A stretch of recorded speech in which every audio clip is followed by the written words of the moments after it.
Chucky's back, thanks to Luke Skywalker, and so is Freddy Krueger, sort of. On tonight's show, we discuss the brand new Child's Play trailer and everything it has to do with Mark Hamill. We will also talk about a new documentary series that is happening, along with a cool TV online television series featuring our very favorite child killer, Freddy Krueger. That's all on tonight's show. Long live the schlocky 80s horror movie. I love it. Woo-hoo. Welcome to Popcorn Talk, featuring movie discussion, news, and interviews. Popcorn Talk. We talk movies. Welcome to the Scare Guy Show. We are the scarier side of the con guy. If you guys are familiar with our other show, we cover everything in the con universe. This is our show where we cover everything in the scarier side of the con universe. Horror conventions, horror movies, and everything horror. Tonight we're going to be talking one of our most favorite horror villains. He's kind of a villain, kind of not. Freddy Krueger. We all love him. Have him on the show tonight. And we have a very special guest with us tonight. She is an expert in the field of Freddy. She travels the horror circuit cosplaying as Nancy. But I'm going to let her introduce herself in just a second. But who do we have at the table with us tonight? Hi everybody, it's Katie, and I am the girl of the Scare Guy, and I'm a cosplayer and just love horror and just film and TV, and I just can't get enough of all Katie of is it. our resident final girl. And hi everyone, my name is Diandra Lazor, and I am a Nancy Thompson cosplayer, as well as super involved in the community of A Nightmare on Elm Street. And we are super excited to have you tonight. Thank you so much for joining us. And for the second half of the show, we're going to talk everything Freddy Krueger. Sounds great. Hi, I'm Derek Sams. I'm a contributor to theconguy.com, a host of The Con Guy Show, and an occasional host here, and I'm slowly dipping my toes in horror and learning to appreciate it more thanks to these people. Pulling him in, kicking and screaming. He's loving every second of it. Who do we have on the couch over here today? First of all, for somebody new this week. Hello, my name's Taylor. Glad to be here. Glad to have you. Taylor is a big fan of horror movies and all things horror. All right? Yep. Put it close to your mouth. And then also, over here we have... Welcome to prime time. Or you can introduce me. that is before we Cheeseman get to on the that, couch. so. Cheeseman on the couch is he's taking on the persona of Freddy Krueger, like we said. Our very favorite child killer. I hate saying those words all in one sentence. Okay, Yeah, I don't Cheeseman on the couch here with the Scare Guy. I don't have another child killer that I like. Right, but you said he's kind of a villain and kind of not. I don't understand in what way he would not be a villain. Diandra, would you like to correct him? Well, I feel like he definitely is a villain. It's just everybody loves him. We love Freddy Krueger. He's more fun than your average villain. Okay. He's a fan favorite in his own movies. Yeah. Yes. All right. So this week on the Scare Guys Show, we are going to spend the second half of our show talking about Freddy Krueger, talking about a cool documentary, Fredheads, that Diandra is involved with. She's going to let us know all about it. Plus, Tales from Elm Street, something else she is working on. And then we're going to have a lot of questions for her all about Freddy Krueger and why she has chosen Nancy as somebody that she is wear. By the way, really cool. This shirt, you got it from? Heather Langenkamp. She got it from Heather Langenkamp, who played dope. Nancy, the original final girl in the original Nightmare on Elm Street. I'm super stoked to talk with her about this night. But first up, we have some conventions and events coming up. We do indeed. Derek is going to walk us through this. Yes. So, in the next few weeks, May 3rd through 5th, Texas Frightmare Weekend is in Dallas, Texas. And then that same weekend, Charlotte, North Carolina is Days of the Dead, also May 3rd through 5th. And then, again, May 3rd through 5th, Crypticon Seattle, which has most of the cast of The X-Files, pretty much everybody except Duchovny and Anderson. But What, they're not there? Not from the list that I was reading. I couldn't find them. I figured if they were going to be near the top. Mitch Pileggi. The Smoking Man. Yes. Yeah, A whole lot of them, pretty yeah. much everybody else you could think of is going to be there. Then May 25th through 26th is Carolina Fear Fest in Raleigh, North Carolina. June 8th and 9th is Ghostbusters Fan Fest at the Sony Pictures backlot in Culver City, California. Basically Hollywood. It's in Hollywood. Right, so that's near us. Maybe some of us can make it. I'm going to do everything I can to get there. Yeah, and then August 3rd through 4th is Midsummer Scream in Long Beach, California. Right.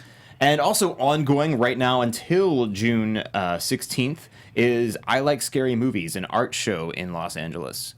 Katie, can you tell us a little bit about that? Yeah, so it's, I believe, Thursday through Sundays up until middle of June.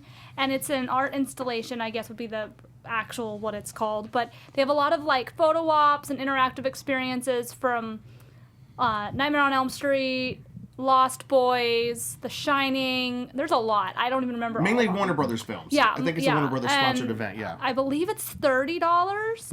And if you go to the I Like Scary Movies Experience.com, it'll give you the information and a link to get tickets. Yep. So do you happen to know if that's like family friendly, or if there's an aspect, or is it one of those things where just like you should not bring your kids to? I think it's pretty family friendly because it's mostly like photo ops and like experiences from what I saw. I only saw like the pictures from like the photo ops, so I haven't actually asked any of my friends about anything else about it who've been.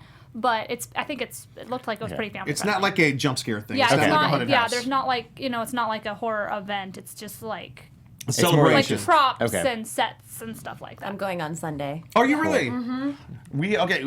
And could you tell us? I'm sure you will Instagram a little bit about it. Oh, yeah. All right. What's the Instagram that people can follow so they can find out more information about this on Sunday? At Sassy Sledgehammer. At Sassy Sassy Sledgehammer. Sledgehammer. Nice. That's your Instagram. So that's pretty awesome. We and we'll be talking to you in just a little bit. But you are going to Texas Frightmare, right? Yes. And have you been to that convention before? Never, but it's a bucket list convention. I've heard the best things about it. Yeah, I've heard it's like one of the biggest, most exciting horror conventions that you can make it to. Now, which conventions have you been to? I've mostly gone to Days of the Dead and Horror Hound. Nice. Yeah. Horror Hound's a big one up there in Indianapolis.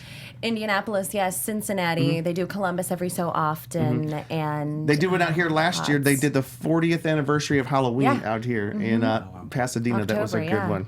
All right. So we have what we are calling the scariest 3 minutes of horror news.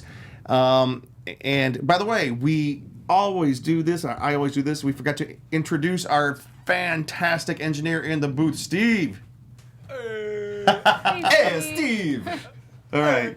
So Steve is going to give us 3 minutes, and Katie here has taken the challenge. She is going to give us the most news she Yeah, can let's- from the world of horror in 3 like minutes. first time doing this, so let's see how this goes. Do it, Katie. All right. And so Steve will let you know when you are ready to go. Yep, all good. In 3, 2, 1. Okay, so there's new horror film, The Curse of La Llorona. I did La not say that. Llorona. Thank you. Scared up $26.5 million this past weekend to take the top spot at the box office. With a production budget of only $9 million, the film has taken in over $56 million worldwide. So it's a hit. It has only 32% on Rotten Tomatoes. It won't Not stay a so hit. great. What many people did not know is that the film is part of the extended Conjuring universe, with Tony Amendola, yep. reprising the role of Father Perez, a character he played in the film Annabelle. The doll itself even makes a cameo in the film. And then speaking of The Conjuring, famed paranormal investigator Lorraine Warren passed away this past week at the age of 92. And her husband Ed were she and her husband Ed were the inspiration for the characters played by Vera Farmiga and Patrick Wilson in the Conjuring films. The real-life doll on which the Annabelle story is based is still in the Warrens' occult museum in their home. Can you imagine having an occult museum in your own home? It's craziness. The couple became famous after investigating perhaps the most famous haunted house story in American history, the Amityville horror case. The Conjuring 3 comes out in July 2020. Next year, yeah.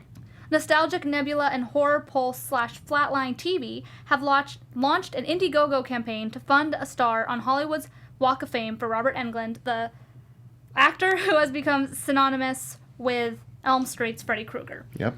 Robert's nomination will be submitted to the Hollywood Walk of Fame committee by May 20th for the May 31st deadline, and committee selections will take place in late June. Search for Hollywood star project Robert Englund on Indiegogo or go to the link on the website, thescareguy.com. All right. And finally, after a 2-year hiatus, the mad lyrical geniuses over at Epic Rap Battles of History are back. For those unfamiliar with what we're talking about, Epic Rap Battles are hilarious YouTube videos from the duo of Nice Peter and Epic Lloyd that make figures from history, fictional or not, and pit them against each other in a war of words, insults, and disses. They kicked off the 6th season of their series with a battle that is sure to make the nerds of both horror and comics sit up and take notice. It's A Nightmare on Elm Street's Freddy Krueger against the X-Men's Wolverine. Yeah. So claw hands versus claw hands. Yes. I like it. I get it. I get seconds that to spare. connotation, So the so. two. What's interesting? Epic Lloyd. That's Lloyd Alquist. I'm really good friends with him, and he is the guy that came up with Epic Rap Battles of History. Have you guys seen any of these things? I've seen a little I think bit. I did a while ago. It's been a Have bit. you seen them? Yeah. They're fun. They are a lot of fun. I didn't realize they have taken off. Each one of their epic rap battles is like millions of viewers and stuff. And Lloyd, he was in this group called Mission Improbable. It's a touring improv group, and they have set up an improv house out here in Los Angeles, over in Santa Monica. If you guys ever get a chance, it's the West Side Comedy Theater, Mission Improbable. It's fantastic. They are some of the best improv players I have ever met. And Katie, I hate to do this to you, but No worries. one more bit of news, if you could give us. There was the past couple of weeks, some announcements about Halloween Horror Nights. Yeah, which feels super early to me. I don't know about you guys, but it seemed like they're kind of rolling these out really early because it's not even summer yet. Well, we're almost but halfway to Halloween. true. However, a while back they announced Stranger Things season 2. Right. As a maze for Universal Horror Nights in Hollywood. And then this week they announced that they're doing the Holidays from Hell or Holidays in Hell, which was a scare zone last year if you guys went last year. So Yes. they're doing a maze version of that this year. They announced that this week. Now, can you describe it a little bit? Holidays in Hell or from yeah, Hell? it's either, Will they have Krampus? I believe they should because normally, like, Krampus was in it last year. Last year they had, like, a creepy Easter bunny, I remember. a leprechaun. Leprechauns are creepy anyways. They had a what other holidays did they have? They had Halloween, obviously. Yeah. They had Valentine's Day, which was weird. That's why they had Cupid. So it's all like these demonic, creepy versions of like the Easter bunny and all these normal, iconic holiday. I think, like Luke just said, we are almost to the halfway to Halloween point, and what's cool is that people actually have we have had a halfway to Halloween party. Yeah. People actually have halfway to Halloween parties, which is the 6-month countdown to Halloween, and I think it's in April, isn't it? It's either the end of April or beginning of May. Well, you guys had it May the 4th. It was the same May the 4th. halfway. We would have it this year, but we're going to be at somebody on the show's wedding Yes. that's not here right now. Yeah. Yeah, Ben is not able to be with us tonight. That is very sad, but we are very close to Ben's wedding. Congratulations. All right, if Ben. you can have a Unless we do it a halfway to week or two Halloween party, after, if you're gonna have your halfway to Halloween party, I'm gonna be playing Christmas music in July. And All right, that's cool. Yeah. A Christmas party in July is fine.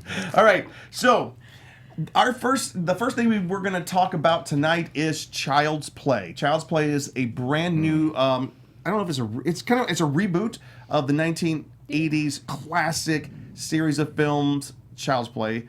Which who in here is a fan? Who can tell us? Okay, you can tell us. Tell us what was Child's Play about, just for people who may not be familiar with it. Chucky, the doll who kills people. But he was possessed. He was a doll that was possessed by a killer, and which was played by Brad Dourif. Worm tongue. And he put himself into this good guy doll, who then is with Andy, the little boy, and he comes back and he just wreaks havoc, and then he does so for several movies. Throwing people out a window. He even got married. Yeah, had a kid. Bride of Chucky. They had a kid? Yeah. Yes. Seed of Chucky, or is that right? Or Spawn Yeah. of Chucky. That one I did Seed not of know Chucky. about. I did not know about that one. I think there might have been two, Yeah, like then- Bride of Chucky Yeah. and Seed of There's Chucky. Seed of Seven Chucky, and then they had films or Cult of something? Chucky. All Oh, of those right. films. I feel like am I missing them? There's a I think lot it of was just them. Cult He of- got a yeah, lot there's of scars Curse towards of the Chucky. end. Yeah. And then they Lot try of to Chuckies. simplify his look. And wasn't there on Netflix had a Cult of Chucky Yes. Yeah. last year? So Chucky will not die. We have just received this past week. Well, actually, a couple months ago, we got our first look at the new Chucky film, but the full trailer came out this past week. And we're not going to show it. We're just going to talk about it a little bit, though. But it featured the brand new look of Chucky Doll. If you saw our show tonight, you saw the face. He was the cover image of the show tonight. But also, what did you guys? Did everybody see the trailer? On the way over. Well, let me. First of all, what do you think, Taylor? I'd said to Derek that the one thing I'm wary of is if they do the the adults don't believe, and the kids have to save the day. Which it seems like scary movies that have the bring the adults in do better overall. The story helps. What helps by are doing you that. talking about? I mean, it just did not go well. Oh, you mean okay? Yeah. Just kidding. Yeah. So do you think the trailer portrayed a world I'm where the kind adults of- are not believing, or the adults Yeah. are believing? I think they. Oh, they I was a believe little when bit they're worried getting that there would killed. be that. That guy squealed. Yeah. What'd you guys think? I'm cautious, of course, but I'm still interested because this new take, this idea of it being not just a doll like a My Buddy, which I had growing up, which is probably good. I never saw these movies as a kid. Did you really? Yeah. That was a real thing. I didn't know that. Yeah. My buddy, my Yeah. buddy. There's My Buddy and there was my Kid Sister. buddy. My buddy and me. I remember that Yes, song. Jim had 5 of them. But what's interesting is now in this new version, if anybody's seen the trailer knows, this doll is connected to all the smart devices too, and so like this possessed doll He's is now able to control Chucky. everything. He's Like not- maximum Yeah. overdrive Yes, that- mixed with Yeah. child's play. I don't think I don't even know if he is possessed anymore. I was wondering about that, or if it's just like AI. some AI that's taking Artificial over. intelligence. It's like and so it gets- Terminator now. Which Yeah. I'm not sure I'm on board with because it seems so Right. of the moment. Rather, the original, a possessed doll is always possessed doll. You know, True. It's for the ages. And I have a feeling that any movie that deals with technology as a major factor in the plot never ages well. If you go Right. back and watch The Net with Sandra Bullock or Cellular with Chris Evans, like movies like that, you watch them now and you just kind of snicker a little bit, even though at the time it was really meaningful. You're just like, So oh. the Net's no longer good. Well, I mean, it might still be I a good saw it movie. in the dollar theater back in the day. Yeah, So Well, I- you but know, you I- watch it now and It's it worth a becomes rewatch. very I've heard it dated. before. You know, One of my very favorite X-Files episodes of the final season was the technology episode when they were getting attacked by the drones and all this. It was, I guess it was one of my favorite. the new episodes. final season, right? yeah. The, Or the final The season. renewed, Yes. but The one that came out last year. yes. But what's the big reveal? What's the big reveal of the voice of Chucky? It's That's my favorite, Mark most Hamill. exciting Yeah. part Yeah. about it is Mark Hamill. Yeah. which they doing announced the at voice, WonderCon. so Yep. now I'm going for sure. I mean, Yeah. he's the Joker. Yeah. He's my favorite Joker, and He's got the laugh. yeah, and I know a lot of people are kind of ticked off because they think he's copying Brad Dourif, but it's one line, you don't know. And I feel like everybody's going to be ticked off about something. If yeah. you're too similar, they're going to be upset. If you're not close enough, they're going to be upset. You really can't please everyone. Yeah. But for me, I was very excited about the film watching, because I typically will go into movies a little more positive, because I don't think anything really comes, if you start off on the wrong foot, you're most likely going to end off on the wrong foot. And there are some things that I just don't really care for in the trailer, and I'm like, okay, move on with my life. Maybe I won't see that now. But it looks really interesting. I like how it's shot. It reminds me a lot of the older 80s movies, the slasher, at least from the trailer. So I know it's just a trailer, and I know it's a few seconds of his voice, but I'm still pretty optimistic about it, and I'm looking forward to seeing it. And it was produced by the people that did It too, which kind of Yeah. adds a little hope to it as Yeah. The new well. It. The new Yeah. It. Yeah, and Chucky's like a character like Freddy with a big personality, so we're hoping Mark Hamill will bring that personality Oh, yeah. to his character, because that'll really we got to have a Chucky with personality. Bring his Joker personality. Yeah. I do like the scene in the trailer where the guy's being attacked by the lawnmower and he's got the lights around his neck, the Christmas lights, and it's being sucked up into the lawnmower, and you know what's about to happen. I'm like, that seems like true Chucky movie right there. Yeah. And they did show somebody fall and smash into the top of a car, which was from the original Yeah. Child's Play Yeah. back in the 80s. Yeah. Which, bouncing off of what Taylor was saying earlier, it does get a little frustrating in some movies when you've got the kids who are aware of what's going on, and the yeah. adults are so in denial they completely miss everything, and then by the time they're dying, you don't even care about them because they were just missing everything that should have been so obvious. But that was one thing in the original Child's Play, which I only saw for the first time like 6 months ago. Oh, really? Yeah, but I actually thought it was kind of cool that it didn't take forever. Like, it seemed like it was a reasonable enough amount of doubt coming from the mother and the detective, who, by the way, was played by Chris Sarandon, Prince Humperdinck. Yes. Yeah, but they did come around quickly enough. Like, it was by like the middle of the movie, I think, the mom was believing her son. And I really actually liked that about the movie. Like, okay, it didn't take forever for them to get on board. Now we can actually have the plot move along with them involved. Mm-hmm.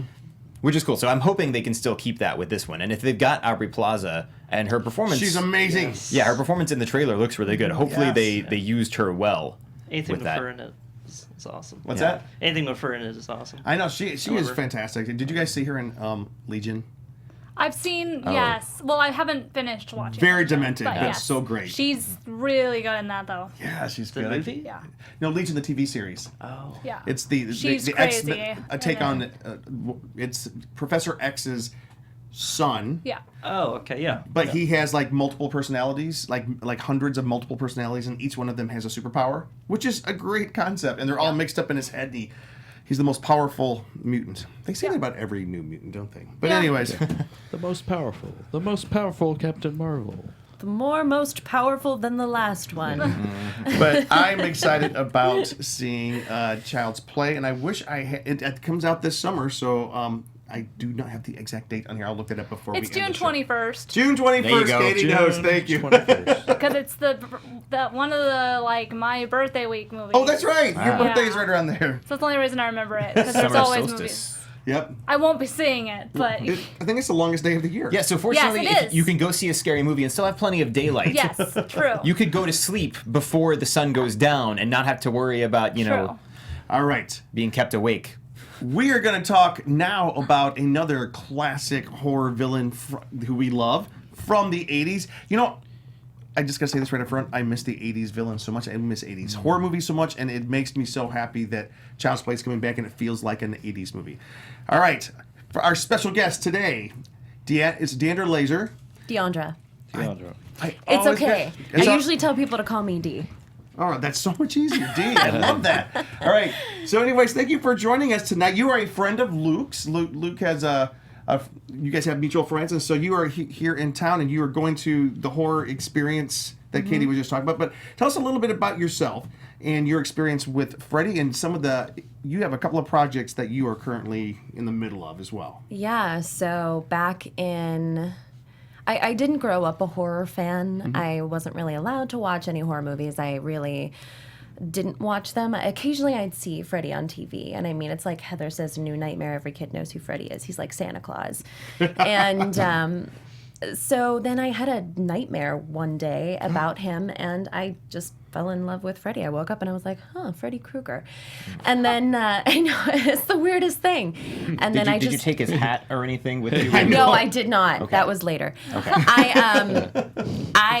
And then I just went and I started watching the movies. I started with Freddy's Dead, and so it holds a special place in my heart. And then I worked backwards, and that's when I saw Nancy with her poofy brown hair, because I used to have really poofy brown hair, and The Girl Next Door. And since I watched Freddy's Dead, I knew it was taking place in Ohio, despite the palm trees.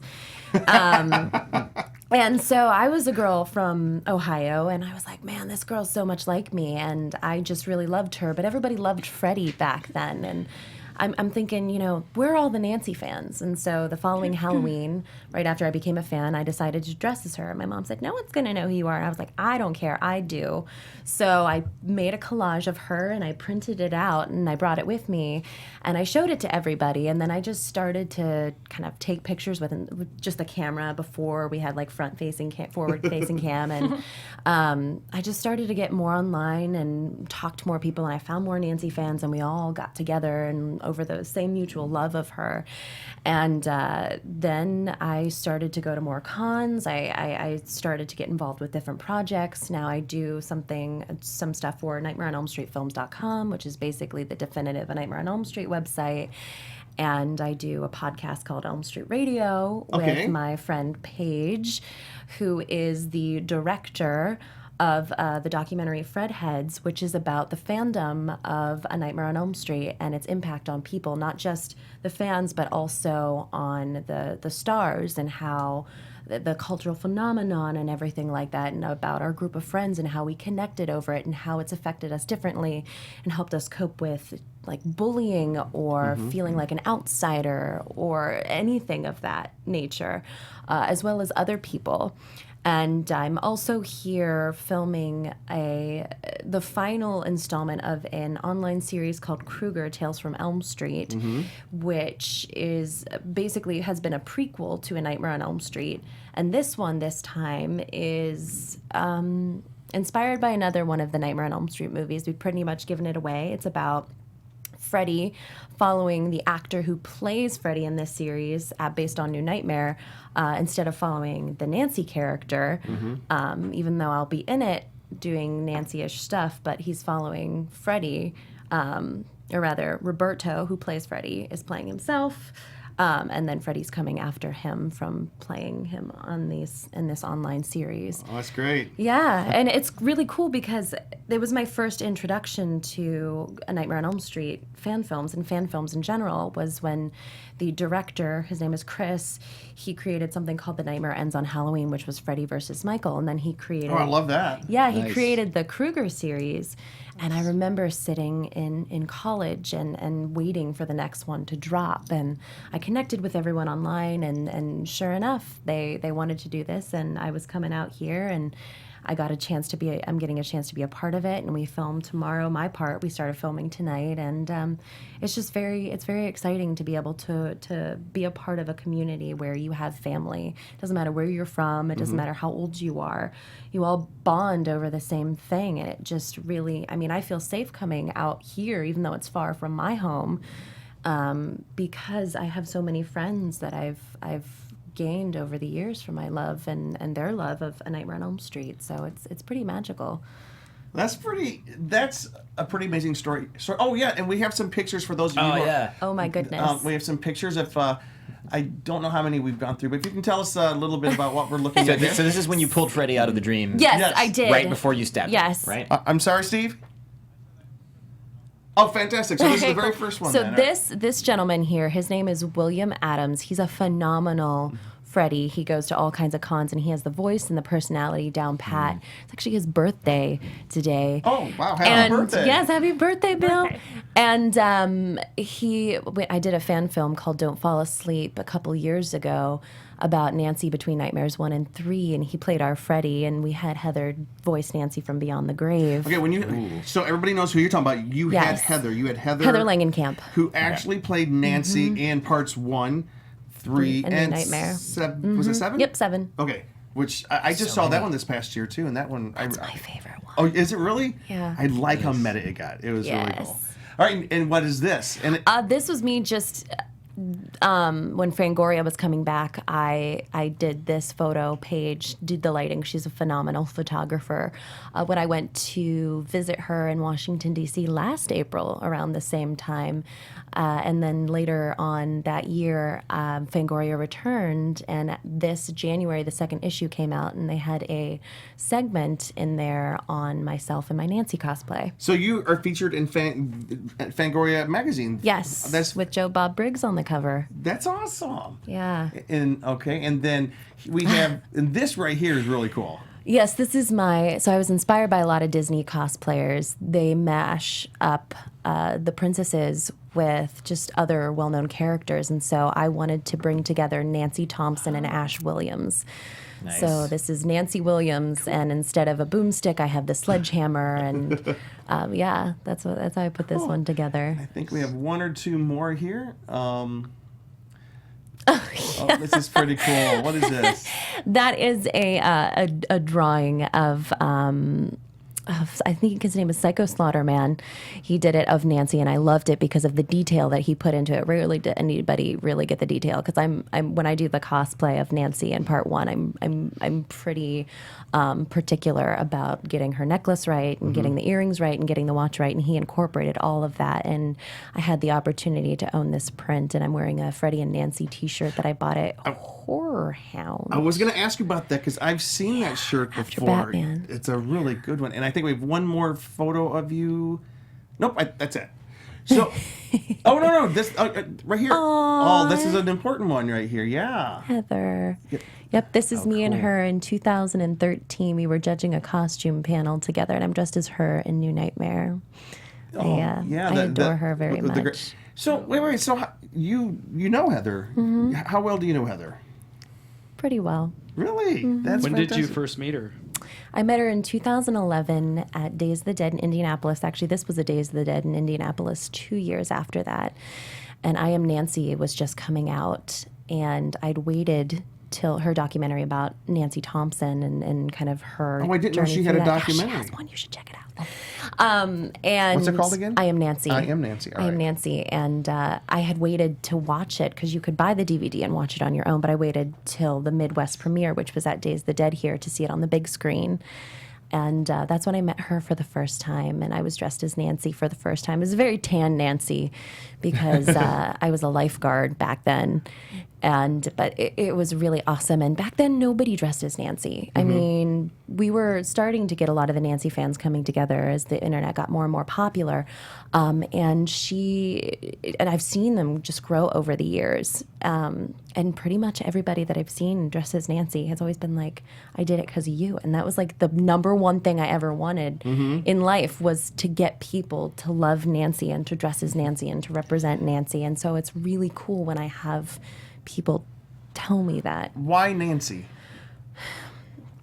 Because she felt like a stronger version of me back in the day. I mean, she was so different from. I mean, I didn't know a lot about horror. At the time, she was very much like myself. She was strong, she was resourceful, but she was just the girl next door. She wasn't a superhero.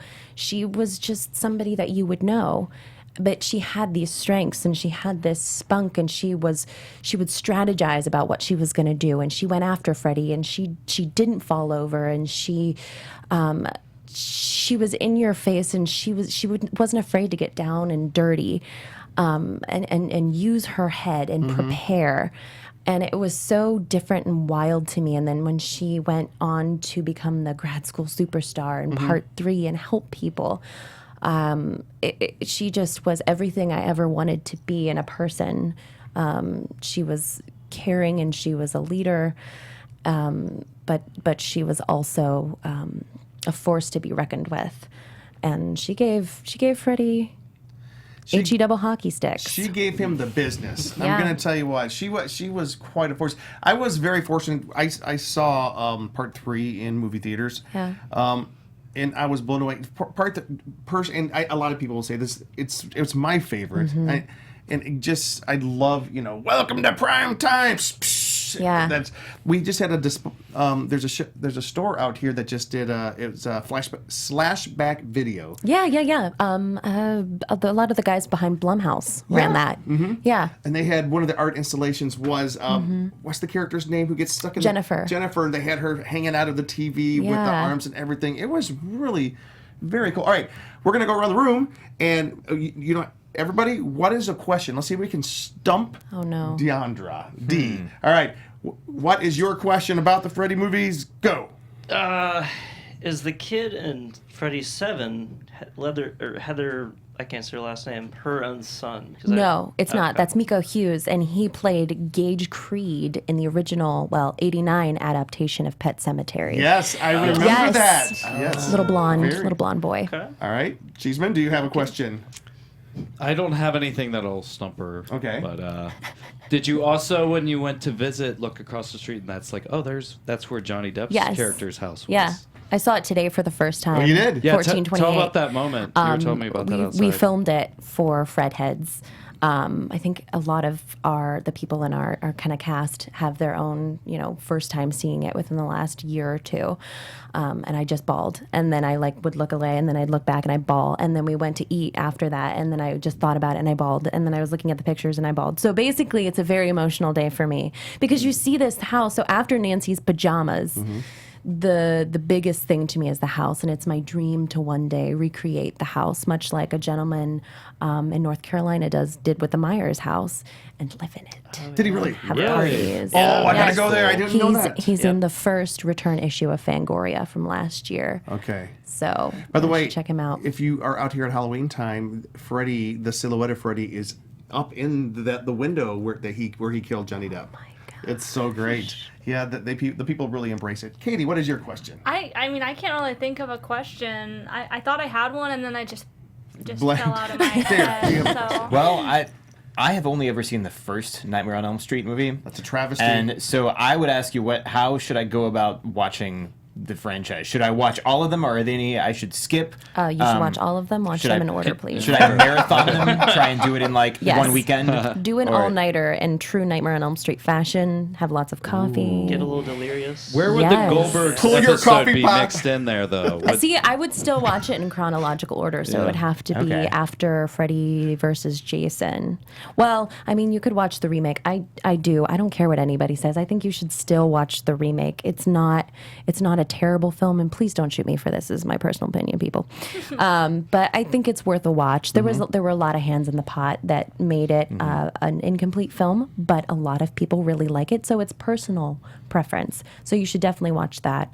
And if you want to save that for last and just watch all the Robert stuff first, watch the Goldbergs episode last and then go into the Yeah. remake. I have seen the Goldbergs episode. Sweet. So maybe it's not correct to say that I've only seen the first Nightmare on Elm Street, because that's another piece of it that I've seen. Yeah. Yeah.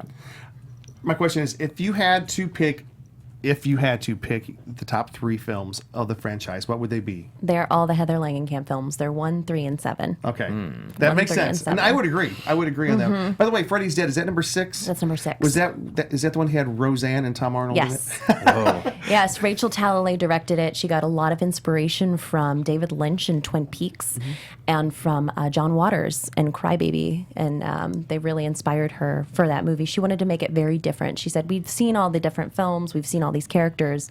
It's time to move on and do something fresh. So that's why it's quite different than everything before that. Okay. Well, we are kind of coming towards the end of the show. Did you have something, Katie? No, well, I guess the only thing I was thinking of is, do you think, because I've been told the third one is like better than the second one. So and you said the third is one of your favorite ones, and I haven't seen the third one yet. Yeah. Oh, the So- third one is monumentally Okay, good. so But I I need want to to hear what you think. Yeah. But no, I love the third one, but definitely watch the second one. It is, in my opinion, the most sinister version of Freddy. I think it goes well with the first one because they definitely stay in the same kind of tone and they address a lot of what happens in the first movie in it. They just never talk about it ever again. And so that's why it's missed. But Mark Patton, who plays the main guy in part 2, has a new documentary that's out and making the film circuit called Scream Queen, My Nightmare on Elm Street. And it is raw and it's amazing. And I recommend that everybody see it. Cool. Nice. And what about I just pulled a Katie. I had the question Okay. right I there. have a question. Okay. Did you ever get to meet Wes Craven, or what do you think about Wes Craven? Wes, my fellow Ohioan, Northeast Ohioan, just like me. I never got the chance to, but I shared a photo when he was alive of myself as Heather in New Nightmare, that photo, that costume. And he liked it, and then he also followed the stuff we do online with the Nightmare on Elm Street Films.com, so he knew about all of that, and I just wish I could have had the opportunity to meet him and tell him how much his character of Nancy changed my life. Oh, that's so great. I do have a question.